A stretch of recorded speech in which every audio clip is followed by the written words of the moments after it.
Hi everyone, welcome to Computer Tech Forum. This is the part 2 of Ncat, the most effective network hacking tool.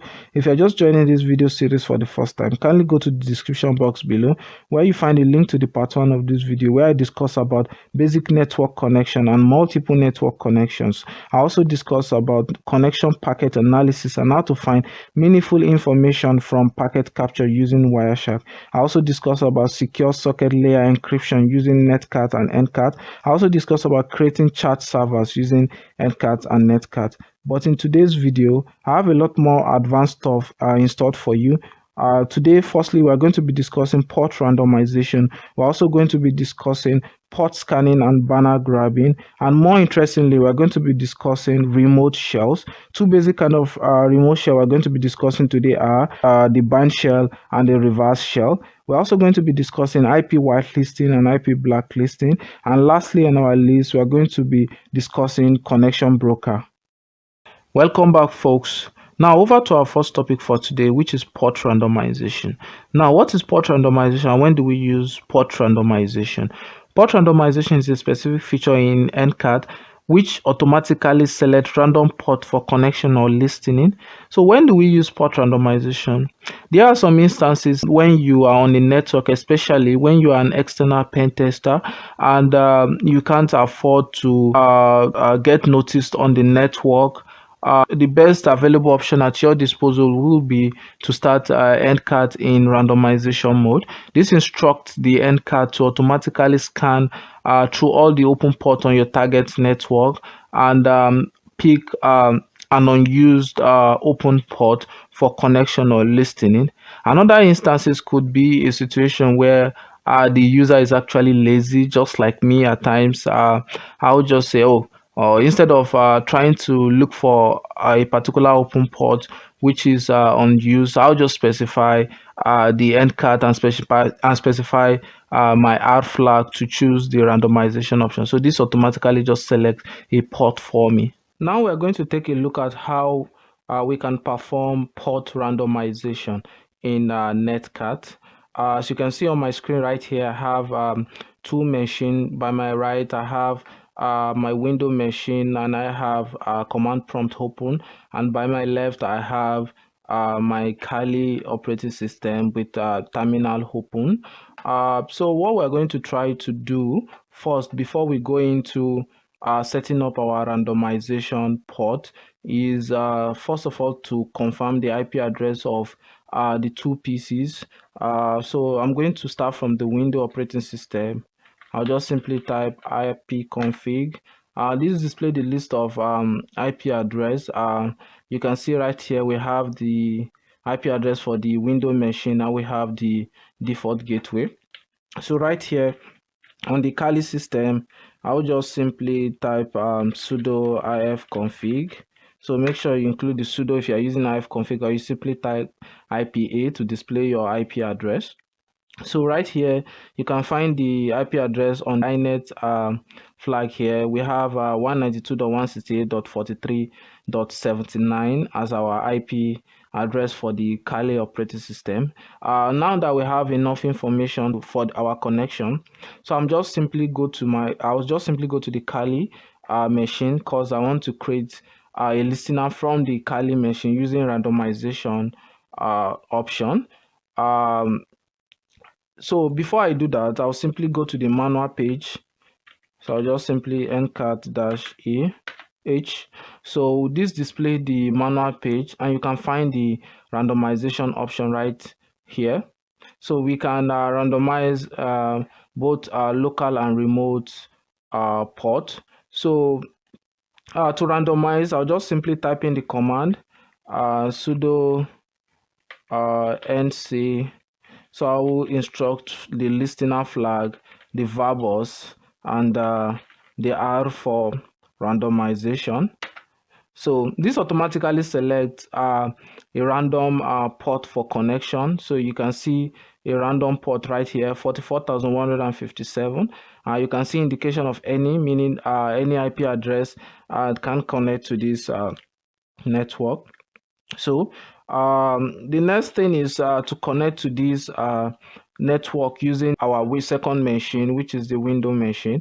So to do this, I have Ncat installed on my Windows system. So to confirm this, I'll just type ncat -h. So you can find the Ncat manual right here. So to connect to this network, we already know that the IP address of our Kali machine is 192.168.43.79. So I'll just simply instruct Ncat the IP address 192. Before the IP address, I can instruct the verbose option, then 192.168.43.79, which is the IP address of the Kali. Then I'll specify the port, which is the port 44,157, 44,157. So I will just hit the enter key. So you can see information right here. Ncat connected to 192.168.43.79. So this to tell you that we are now connected to this PC, and you can see it right here. Connect to 192.168.79 from our window IP address 192.168.43.106. So this is a simple way of connecting two or more system using the randomization option. So if you like to connect to more than one PC, you can simply add the K flag to this listener before creating your listener right here. And if you go to the manual, you can see the K flag here, which is a set keep alive option on socket. This keep alive option actually means that when a host connect to the network, the server should also allow another host to also connect. So we have multiple people connecting to the server. To confirm if our connection is intact, I'll simply send a message. Sorry.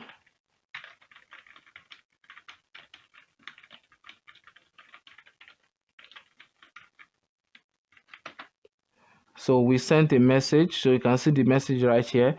That is to tell you the window machine is receiving the message. So I will send back.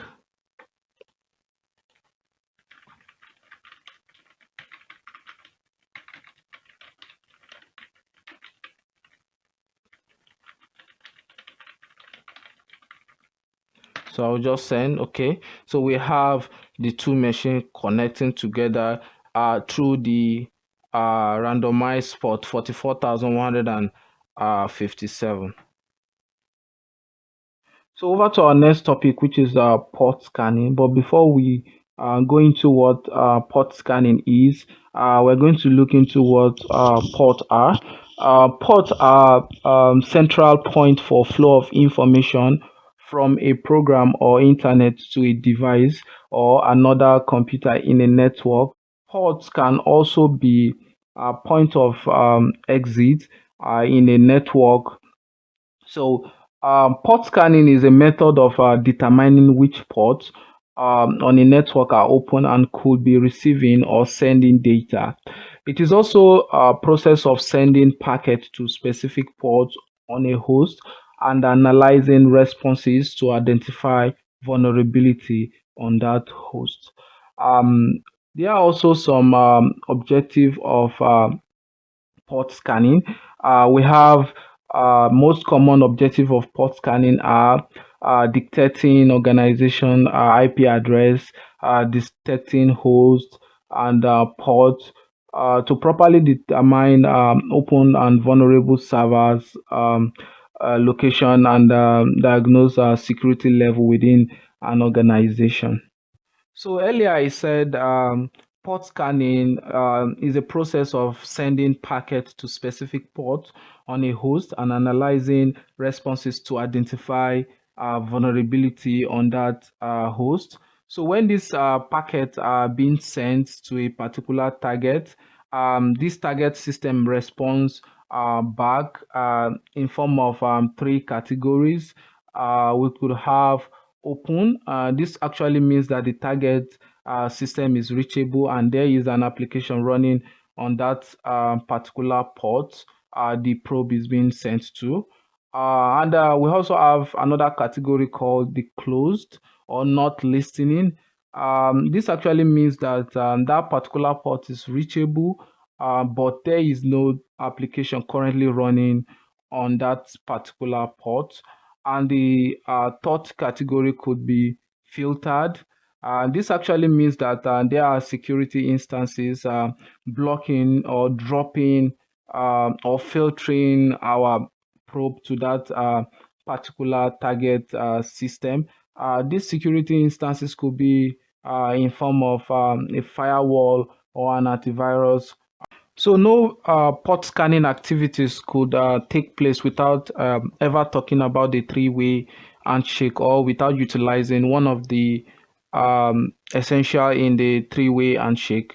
The three-way handshake step is usually a method designed to allow both communicating end to initiate and negotiate parameter of network, usually the TCP socket connection at the same time before data such as HTTP and SSH is being transmitted within the network. We have various flags using this three-way handshake. We have TCP flags such as the sync, which is the synchronize. We have the acknowledgement, which is used to acknowledge a segment of data.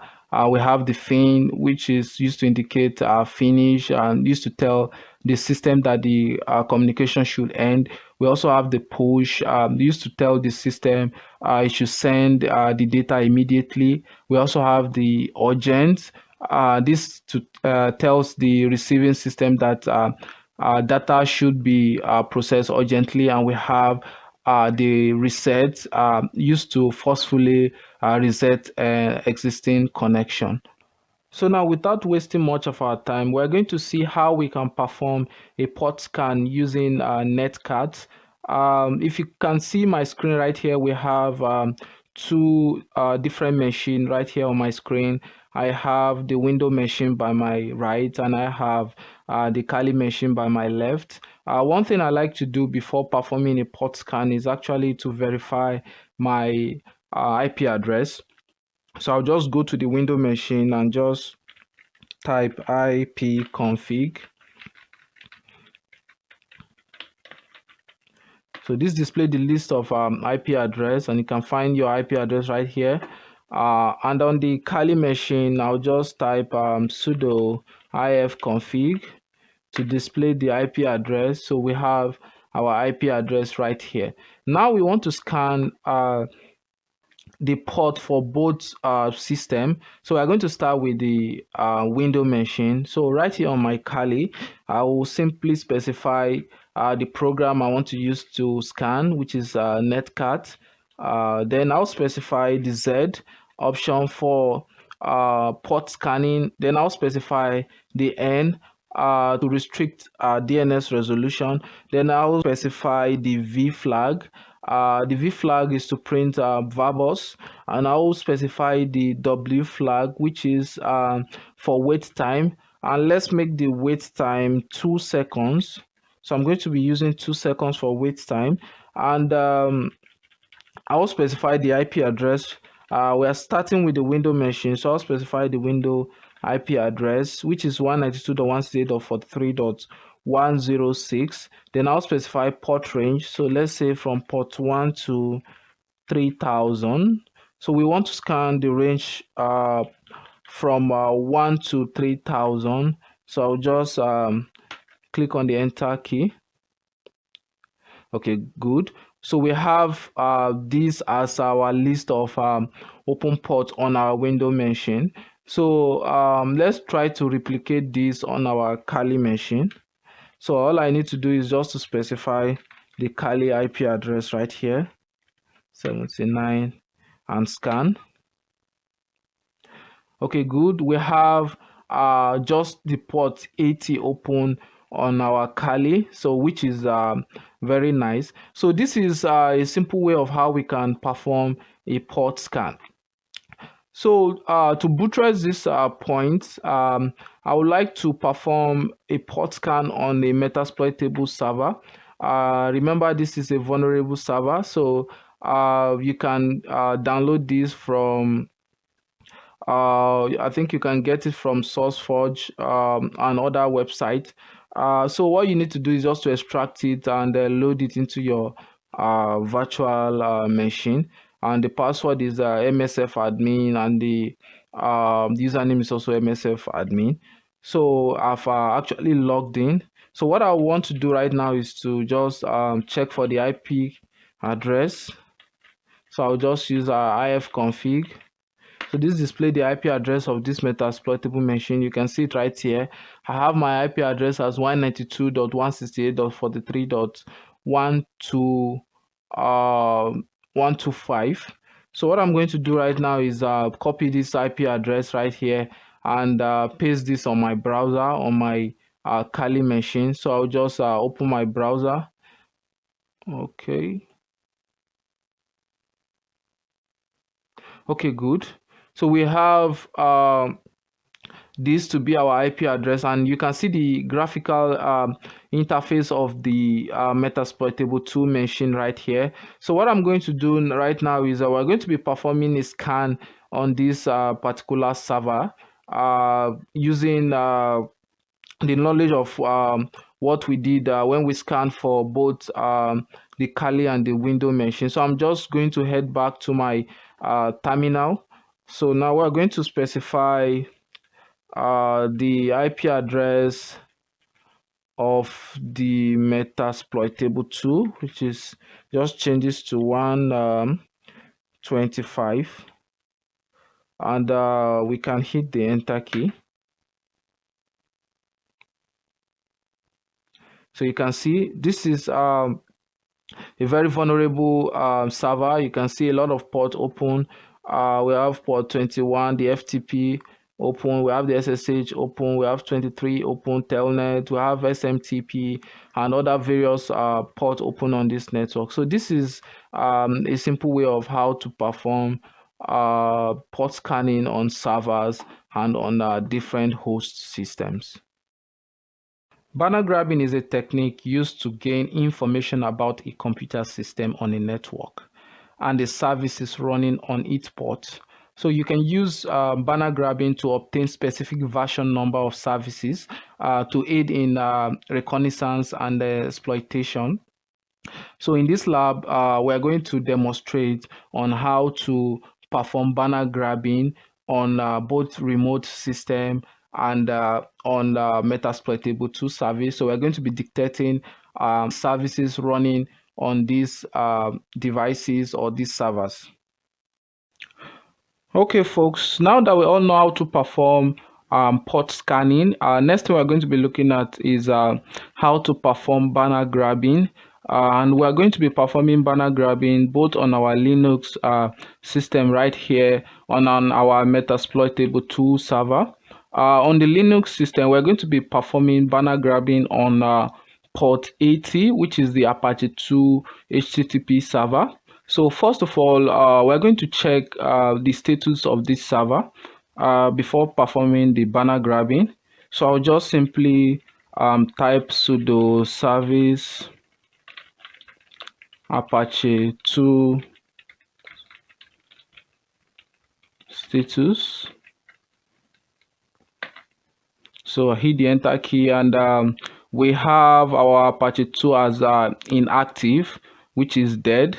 So to solve this issue, I will just simply go to my terminal and type sudo service apache to start. So we have to bring it back to life. So wait for that to start up. Okay, good. So I'll check the status once more. Okay, nice. Now we have our Apache 2 server as active and running. So we are good to go. So I'm going to close this right now. So all I need to do now is to connect my Ncat using no DNS resolution printing variables. Then I'll connect to the Linux IP address 192.168 dot 43.79. Then I'll specify port 80 because we are dealing with the Apache 2 server. So I'll click on the enter key. So you can see it right here. We have 192.168.43.79 port 80 HTTP server. So to get the banner grabbing of this particular port, I'll just simply press the enter key once more, and you can see it right here. Enough information about this particular server. We can see we have the HTTP 1.1 400 byte request. We have the server name right here, and we have uh, the Apache 2.4.46 Debian. So this is the version of our Apache 2 application running on the port 80. So this is how you can perform banner grabbing on host, on variety of hosts. Now we're going to be looking at how we can perform banner grabbing on our Metasploitable 2 server. So I have my Metasploitable 2 server right here. So it has been inactive for so long. That's why we're having the black screen. So we'll just wait a moment and it should be back.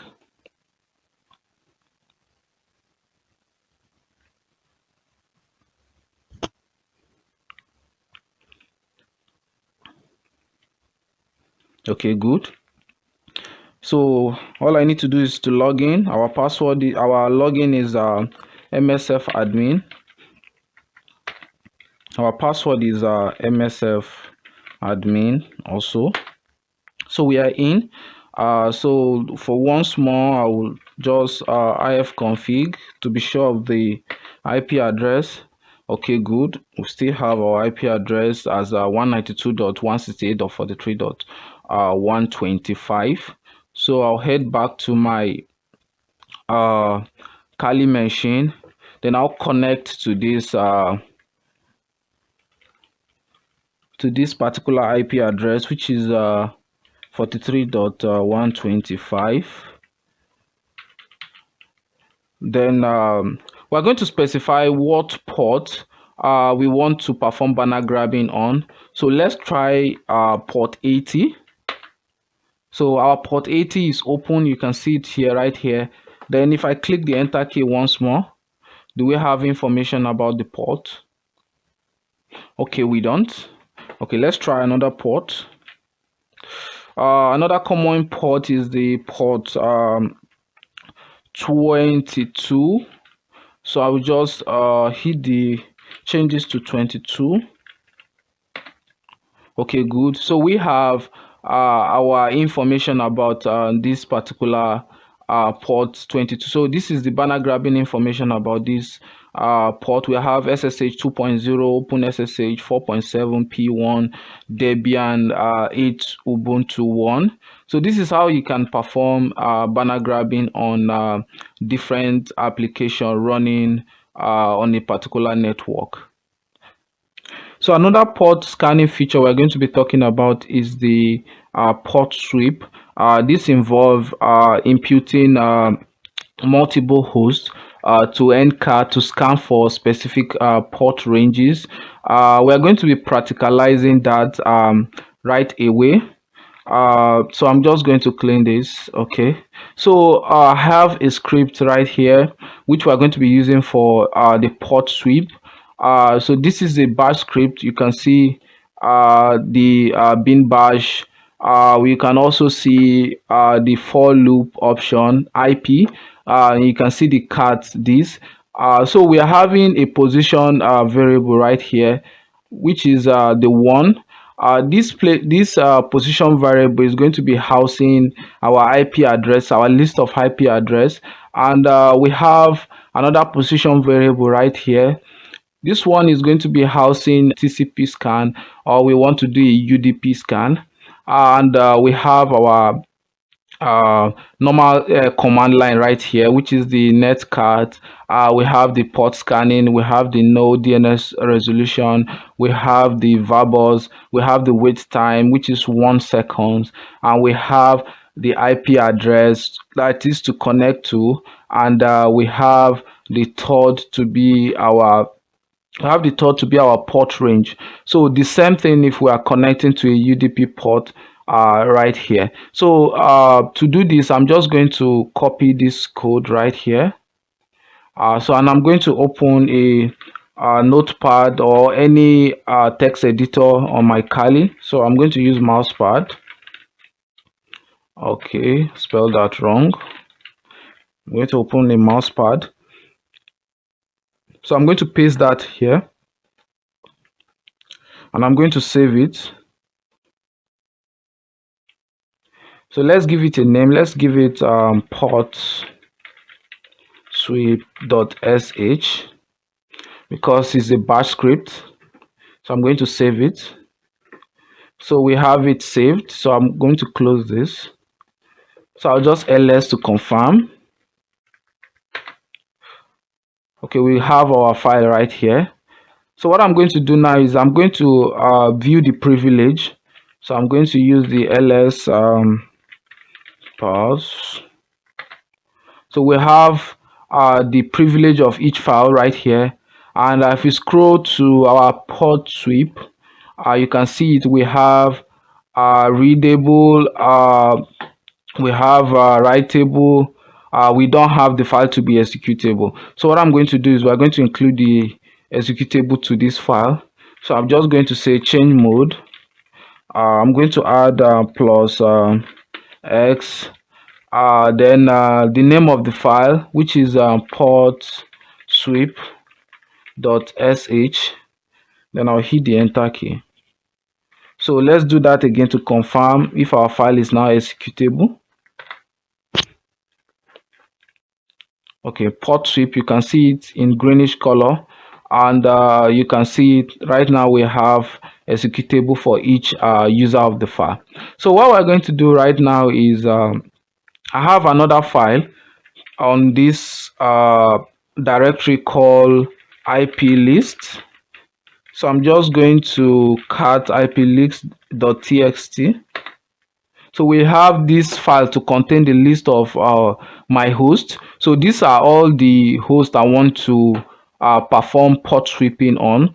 So if these hosts are being served to Ncat, so it's going to scan each of these hosts by the port range we specify when running the code. So what I'm going to do now is to execute the code and impute this iplist.txt as our target file. So what I'm going to do now is I'll say I'll run the script.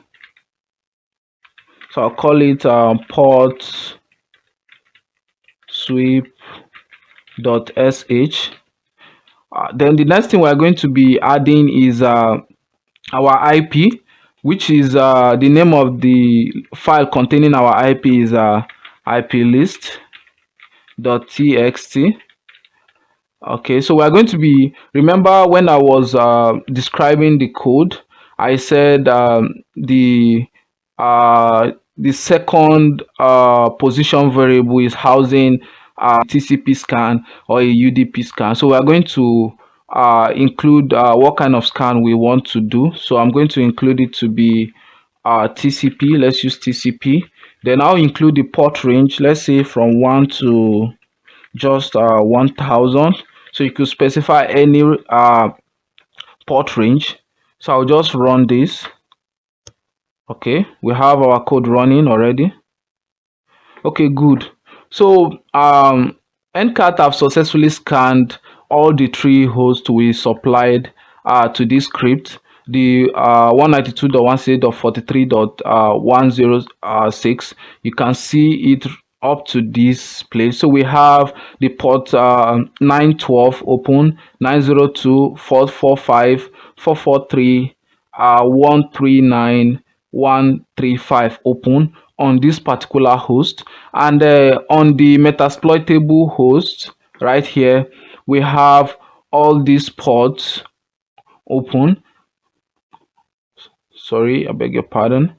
All these ports open on the Metasploit table. Then on the Linux machine, uh, we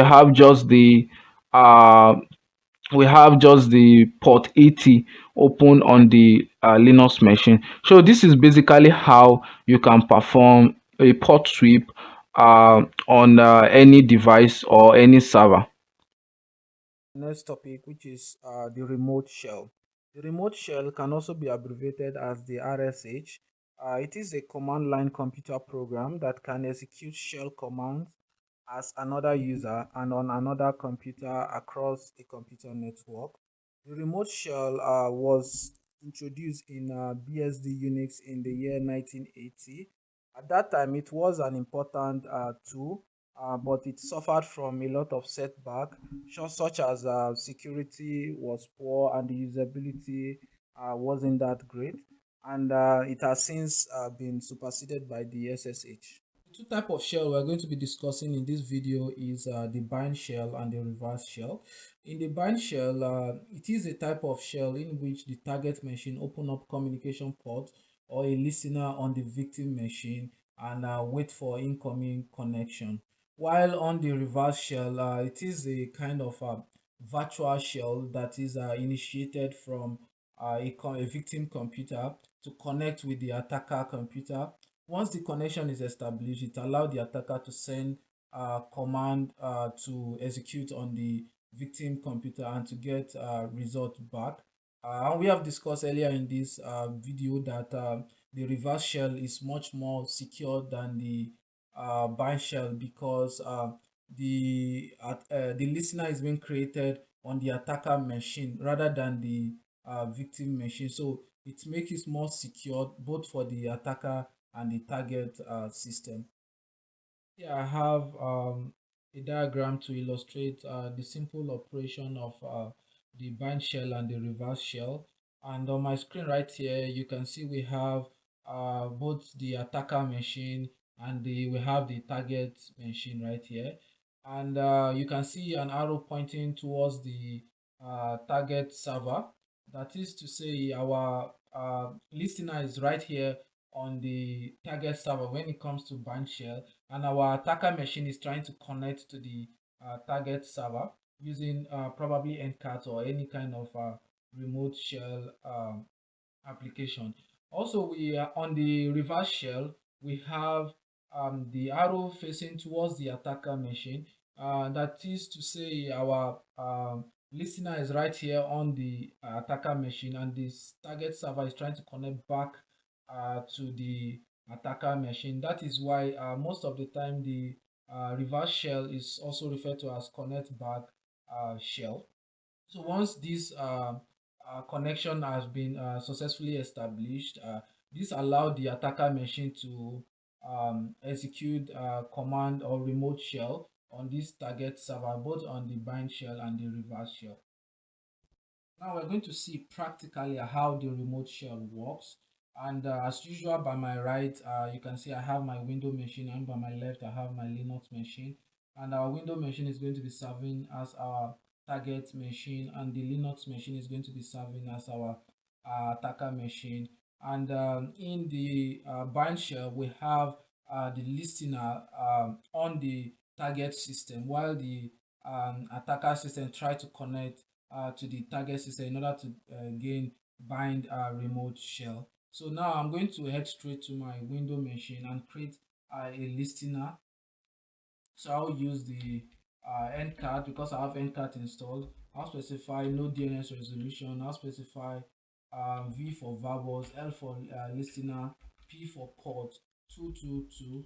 Then I'll specify the execute because I want to gain a remote shell. Then we're going to be executing the cmd.exe. So if you want to gain a bind remote shell to a Linux machine, you just specify the bin bash instead. So I'll click on enter. So this should create a listener on the port 222. So I'm just going to head to my attacker machine and try to connect to this listener. So I'm just going to use the Ncat because I have Ncat installed, and I'll specify V for variables. Then I'll specify my target system 192.168, beg your pardon, dot 168.43.106, and we're going to be using the port 222. So I'll specify 222, and I'll just connect to that.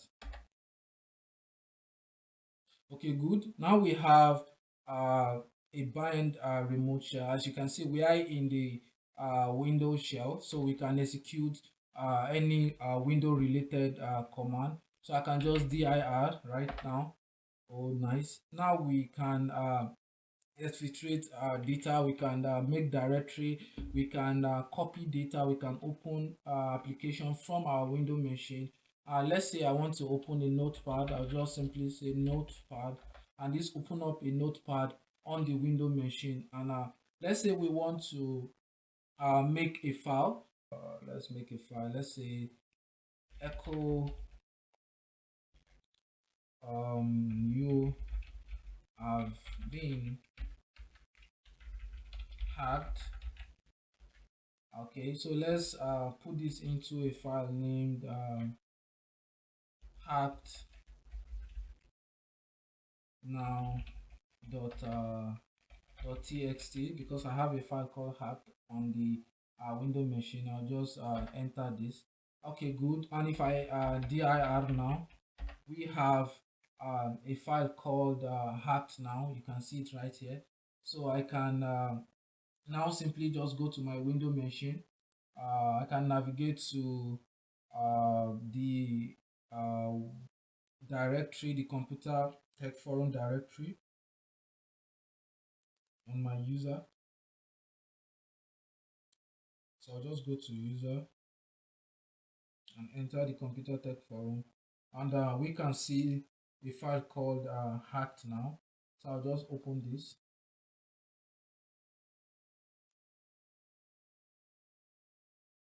and this should open the document. So you can see the hacked now. Now we have full access to our window machine. So this is a simple way of how to perform a bind remote shell. So I'm just going to be closing this right now, and I'll close this also.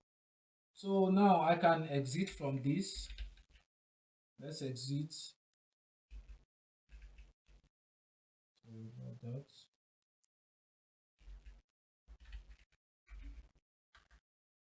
Okay, so now let's see how we can create a bind shell. I'm just going to clean all this. So let's clear this. So we'll have a clean terminal. So CLS right here. So now we're going to be performing a reverse shell. Remember, a reverse shell, the listener is on the attacker machine, while the target machine try to connect to the attacker machine in order to gain a reverse shell. So now we're going to create a listener on the attacker machine. So I'll just simply use the Ncat. So I'll specify the verbose, and okay, let's use the no DNS resolution verbose listener port 222 once more. Now we'll just hit the enter key to create a listener. So we have a listener on port 222. So we are going to connect to this port using our target system. So we're just going to use the Ncat once more. We specify the no DNS resolution, then we specify the verbose, then we specify the attacker IP address, which is 192.168.43.79. Okay, so we specify the execution, and we specify the cmd.exe. Remember, if you are trying to gain a remote shell to the if you are trying to gain a remote shell to a Linux machine, you specify the bin bash, and I'll just hit the enter key.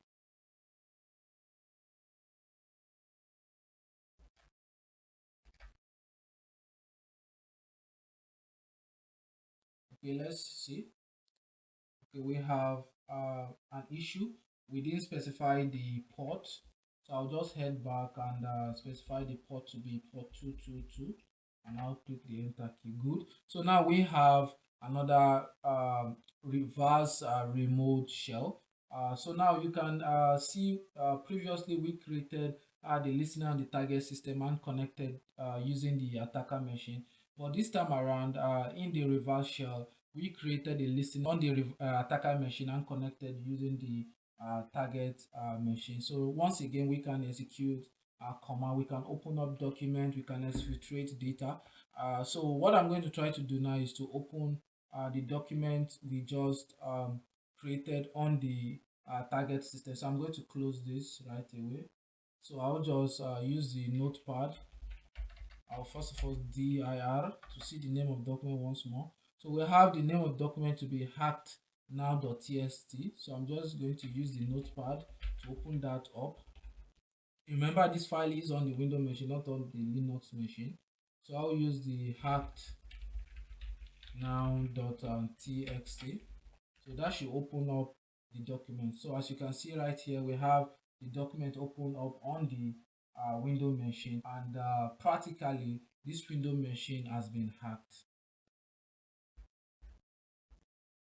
Now we've seen how the Netcat could be very dangerous, especially when it comes to bind a remote shell where the listener has been created on the target system and is being connected to by the attacker machine, leaving the target system vulnerable to other attack as well. So the Ncat brought about more security feature in its application by introducing the IP whitelisting and IP blacklisting. The IP whitelisting are features that allow a given host to connect to Ncat. So the Ncat servers are a mini security between these two connections between the host and the server. And you can also have an IP blacklisting. That is, you are denying given host from connecting to a network. So there are two basic flag used to allow and deny connection to a particular network, which is the allow and the deny. So when you are on a network and you have a list of people you want to allow to your network, you can easily specify the allow file. And if you are on a network and you want to deny certain people from connecting to that network, you just specify the deny file. And keep note that this feature only work on the Ncat. On my screen, I have a simple diagram to illustrate how the IP whitelist and the IP blacklist works.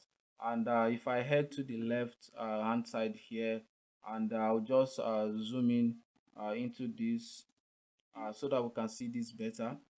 We can see we have a listener created right here. We have a Ncat listener verbose on the port 2222, and we specify the IP whitelist flag, which is the allow flag, and we specify a particular IP address.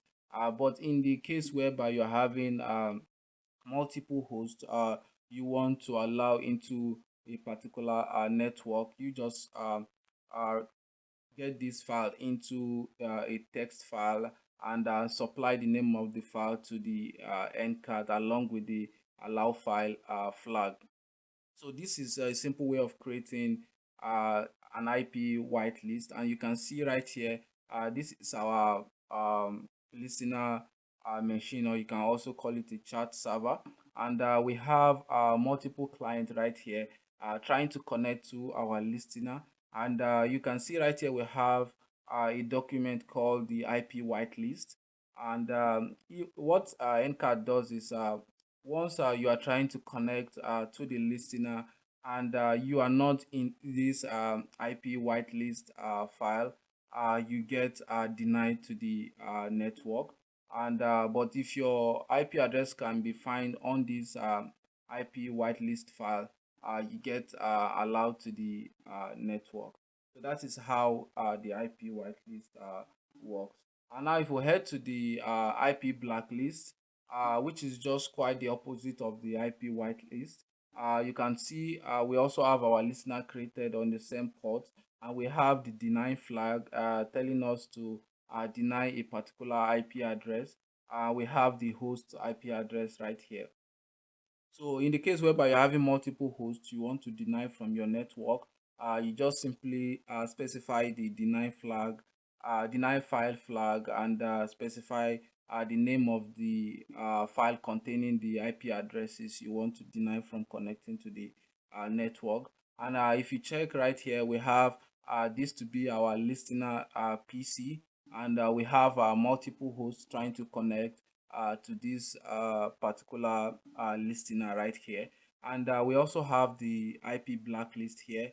Once you are trying to connect to the listener right here, and your IP address can be found on the blacklist here, you get denied from connecting to the network. But if your IP address is not in this IP blacklist, you get allowed to the network. So this is how the Ncat maintains security in its application.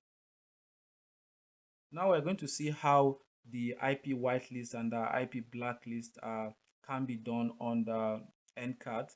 And remember, the IP whitelist and the IP blacklist option is only supported on the Ncat. So we're going to be creating our listener on the Ncat system, and we're going to connect to this Ncat listener from the Linux machine which has the Netcat on it. So what we're going to do first is I'll just dir my directory so you can see what we have on the desktop. So what I'm going to do I'm going to create a whitelist. Whitelist, remember, a whitelist is a list of document containing the list of IP addresses we want to allow into a network. So what I'm going to do right now is I'm just going to open the notepad, and I'm just going to paste the Linux IP address because we want to allow the Linux IP address. Remember, you could be having multiple hosts on this particular file, but since I'm having just one additional virtual machine on this system, so I'm just going to be using just this one IP address. So I'll just save this. So I'll give it a name. Let's call it IP whitelist. So I'll just save that. Remember, it's been saved on the desktop. So let's create one more. Let's open the notepad once more. Notepad, and let's create the file, same file, and let's call it this time around IP blacklist. So I'll just specify the name IP blacklist, and I'll save. So I can close that now. So we can confirm our file. So I'll dir the content in the directory. So we have both file right here. So what we're going to be doing next is we're going to be creating the listener using the IP whitelist option. So I'll just create a listener using the Ncat. I'll specify no DNS resolution, listener, then verbose port. Let's call it 222, and let's specify the allow file. Then the name of the file is IP whitelist .txt. So I'll just send that. So this should create a listener for us. Now what we're going to try to do now is to connect back to this listener using the window machine. Now we're going to be using Ncat. So I will just use the nc, specify the variables, specify the IP address. We know that our window IP address is 192.168.43.106, and the port is port 2222, which we just created earlier here. So I'll just send that.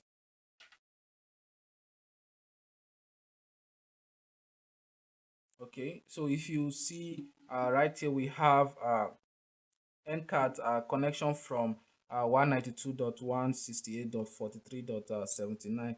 That is, we are connected to this machine. So I could just send an information from here. So so you can see the information gets sent to the window machine, and we can reply back Okay, good. So the two machines are communicating. That means we have connection to these two systems. So this is practically how you can specify an IP whitelist to a file. And if by choice you just have just one host which you want to allow to the network, so instead of using the allow file, you could just simply use allow, then specify the IP address here, so that would also work. So I'm going to be closing this connection. So we're going to be trying out the IP blacklist right now. So I'll create another listener using the no DNS resolution. I'll specify the listener verbose port 222, and I'll specify deny file. So I'll specify the name of the file, IP blacklist .txt. So I'll just send that. So we have another listener on port 2222. So I'm going to connect back to this, and if this is working correctly, we should get denied from the network. So I'll just send this. So good. You can see the verbose information right here. New connection denied, not allowed. So this is how you could maintain security while using Ncat. Now over to the last part of this video, which is connection broker. And if you follow this video from the part one where we discuss about single connection and chat servers, you will notice that when you have a single connection and you have a multiple client trying to connect to a particular server, information don't actually get broadcasted to them. What I actually mean is that once a particular host send, let's say we have host A sending an information to the server, host B do not receive this information that is in the single connection. But when connection broker was introduced, this allow multiple clients to connect to a host at the same time sharing or broadcasting any information sent by client A to other clients on that particular network. And after that, we have the introduction of the chat servers. The chat servers is very much the same with the connection broker. The major difference between the chat server and the connection broker is that the chat server uses a unique ID to identify every host on that particular network, while the connection broker do not identify hosts on a particular network. So you think of connection broker as a hub that broadcast a message sent by a particular client to other clients within a particular network. And if you are using a chat servers, that means you are using a connection broker indirectly. Now, without bothering you too much, let's see how connection broker can be used. So what we're going to do now, right now, is we're going to create a listener using the connection broker. So I'll just create a listener on the window machine using the Ncat.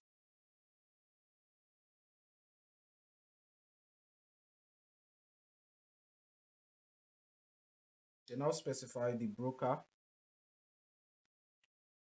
and I'll send that. So this should create a connection. And when we try to connect to this listener using the Netcat from the Linux machine, so I'll just select the port and I'll hit the enter key. So we have a connection from the 192.168.43.79. And once I sent an information,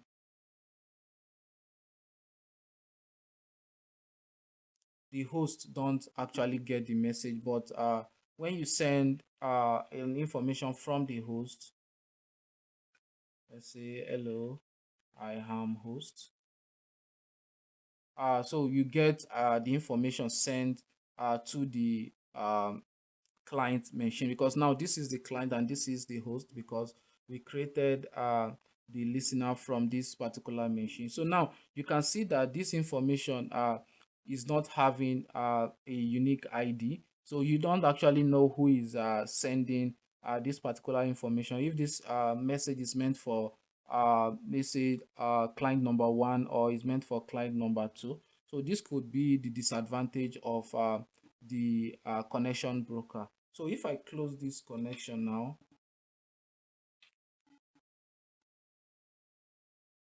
so let's see the chat servers, how the chat servers differentiate itself from the connection broker. So I'll just use the Ncat, and I'll create the listener once more on the same port. Then I'll specify the chat option rather than the connection broker. So we have another connection created. So I'll just simply connect to that particular listener again.